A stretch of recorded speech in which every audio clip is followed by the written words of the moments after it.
வணக்கம் நண்பர்களே, நான் தான் உங்கள் பிரவீன் குமார்லேருந்து பேசுகிறேன். இன்றைக்கி நம்ம என்ன வீடியோ பார்க்க போகிறோம்னு சொன்னால், அனைவரும் எதிர்பார்த்துட்டு இருந்தால் தமிழ்நாடு அரசு வேலை தான். அதாவது பார்த்திங்கன்னா கிராம உதவியாளர்களுக்கு பலவிதமான வேக்கன்சி இருக்குது. எவ்வளோ வேக்கன்சி இருக்குது, அதுக்கு என்னெல்லாம் கல்வி தகுதி, அது எப்படி அப்ளை பண்ணுறதுன்னு சொல்லிட்டு அதனுடைய முழு தகவலை தான் நம்ம இந்த வீடியோவில் பார்க்க போகிறோம். ஸோ அதனால் இந்த வீடியோ நீங்கள் ஸ்கிப் பண்ணாமல் கடைசி வரைக்கும் பாருங்கள். இதே மாதிரி பயனுள்ள வீடியோ எல்லாம் தொடர்ந்து நம்ம சேனலில் வந்துட்டுருக்கோம். ஃபஸ்ட் டைம் நீங்கள் நம்ம சேனலில் பார்த்துருந்தீங்கன்னா சப்ஸ்கிரைப் பண்ணி சப்போர்ட் பண்ணுங்கள். வாங்க ஃப்ரெண்ட்ஸ், நம்ம வீடியோக்குள்ளே போகலாம். ஓகே ஃப்ரெண்ட்ஸ், அனைவரும் எதிர்பார்த்துட்டு இருந்தால் நம்முடைய ஒரு நல்ல ஒரு கவர்மெண்ட் ஜாப், அதாவது பார்த்திங்கன்னா வில்லேஜ் அசிஸ்டண்ட்டு கிராம உதவியாளர் பணிக்கான வேக்கன்சி தான் பப்ளிஷ் பண்ணிடுறாங்க. ஸோ அதனுடைய நோட்டிஃபிகேஷனுடைய தகவலை தான் நம்ம ஒரு ஷார்ட்டாக பார்க்க போகிறோம். ஸோ இது எப்படி அப்ளை பண்ணுறது, இதுக்கு யாரெல்லாம் அப்ளை பண்ணலாம், இதுக்கு என்னெல்லாம் டாக்குமெண்ட் தேவை, இதில் எத்தனை காலி இடங்கள் இருக்குது, இதுக்குள்ள சேலரி டீட்டெயில்ஸ் எல்லாமே இதில் கொடுத்துருப்பாங்க. ஸோ எல்லாமே ஒன் பை ஒன்னாக பார்ப்போம். ஸோ ஃபஸ்ட்டு பார்த்திங்கன்னா இதில் என்ன சொல்லியிருக்கேன் பார்த்திங்கன்னா, தமிழ்நாடு அரசு வருவாய் மற்றும் பேரிடர் மேலாண்மை துறையில் இதில் மொத்தம் எத்தனை வேக்கன்சி இருக்குன்னு பார்த்தீங்கன்னு சொன்னால் 2299 வேக்கன்சி இருக்குது. ஸோ நிறைய பேர் எதிர்பார்த்துட்டு இருந்த ஒரு ஜாப் வேக்கன்சி தான். அதுவும் பார்த்திங்கன்னா காலி இடங்கள் 2299 வேக்கன்சி இருக்குது. அதுக்கப்புறம் பார்த்திங்கன்னா கிராம உதவியாளர் பதிவுக்கு இன்று முதல் விண்ணப்பம் பண்ணலான்னு சொல்லிட்டு சொல்லியிருக்காங்க.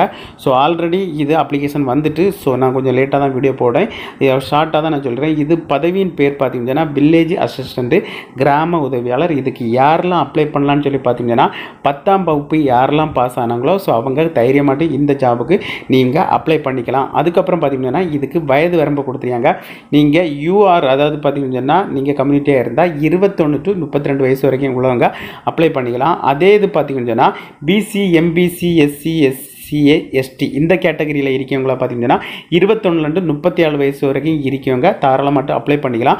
அதுக்கப்புறம் பார்த்தீங்கன்னு சொன்னால் பிடபிள்யூடியாக இருந்தால் நீங்கள் 21 to 42 வயசு உள்ள இருக்கவங்க அப்ளை பண்ணிக்கலாம். இதுதான் பார்த்தீங்கன்னா வயது வரம்பு. இதுக்கு உட்பட்டவங்க மட்டும்தான் அப்ளை பண்ண முடியும், மற்றவங்களுக்கு அப்ளை பண்ண முடியாது. ஸோ அதுக்கப்புறம் பார்த்தீங்கன்னா இதுக்கு பேமெண்ட்டு சம்பளம் எவ்வளோ கிடைக்குன்னு பார்த்தீங்கன்னா ஸ்டார்டிங்கில் பார்த்தீங்கன்னா உங்களுக்கு 11,100 to போக போக 35,100 வரைக்கும் உங்களுக்கு இதில் சேலரி கிடைக்கும். இதுக்கு எப்படி இவங்க தேர்ந்தெடுக்காங்கன்னு பார்த்தீங்கன்னா தேர்வு முறை பார்த்தீங்கன்னா ஃபஸ்ட்டு உங்களுக்கு ரிட்டன் டெஸ்ட்டு, உங்களுக்கு எக்ஸாம் உண்டு. அதுக்கப்புறம் பார்த்தீங்கன்னா அந்த எக்ஸாமில் நீங்கள் பாஸ் ஆன பிறகு பார்த்தீங்கன்னா உங்களுக்கு பர்சனல் இன்டர்வியூ இருக்குது. அந்த இன்டர்வியூவில் நீங்கள் பாஸ் ஆனால் மட்டும்தான் கடைசியில் உங்களுடைய சர்டிஃபிகேட்டு வெரிஃபிகேஷன் பண்ணுவாங்க. ஸோ ஃபஸ்ட்டு நீங்கள் எக்ஸாம் எழுதி பாஸ் ஆகணும், செகண்டு உங்களுக்கு பர்சனலாக இன்டர்வியூ நடக்கும், அந்த இன்டர்வியூவில் பாஸ் ஆகணும், மூணாவது சர்டிஃபிகேட் வெரிஃபிகேஷன். இதுக்கு நீங்கள் அப்ளை பண்ணுவதற்கு எந்த ஒரு கட்டணமும் நீங்கள் செலுத்த தேவையில்லை. இது முற்றிலும் பார்த்தீங்கன்னா இலவசம் தான்.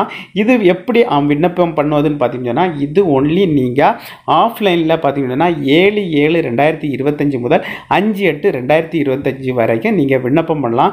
இது பார்த்தீங்கன்னு சொன்னால் ஆன்லைனில் விண்ணப்பம் பண்ண முடியாது, ஒன்லி ஆஃப்லைனில் தான் விண்ணப்பம் பண்ண முடியும்.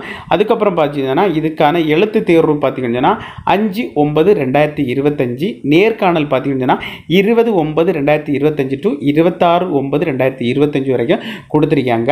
ஸோ இதுதான் பார்த்தீங்கன்னா இந்த வில்லேஜ் அதாவது பார்த்தீங்கன்னா கிராம உதவியாளர் பணிக்கான ஒரு நோட்டிஃபிகேஷனுடைய ஒரு ஷார்ட்டான ஒரு வீடியோ தான் ஃப்ரெண்ட்ஸ். ஓகே ஃப்ரெண்ட்ஸ், இந்த வீடியோ பிடிச்சிருக்குன்னு சொல்லிட்டு நம்புகிறேன். இந்த வீடியோ பிடிச்சிருந்தா ஒரு லைக் பண்ணுங்கள், உங்கள் ஃப்ரெண்ட்ஸை ஷேர் பண்ணுங்கள். இந்த வீடியோவில் ஏதாவது டவுட் இருந்தால் கமெண்ட் செக்ஷனில் கமெண்ட் பண்ணுங்கள், நான் கண்டிப்பாக ரிப்ளை பண்ணுறேன். இதே மாதிரி இன்னொரு நல்ல ஒரு வீடியோவில் சந்திக்கு வர உங்களிடமிருந்து விடைபெறுவது உங்கள் பிரவீன்.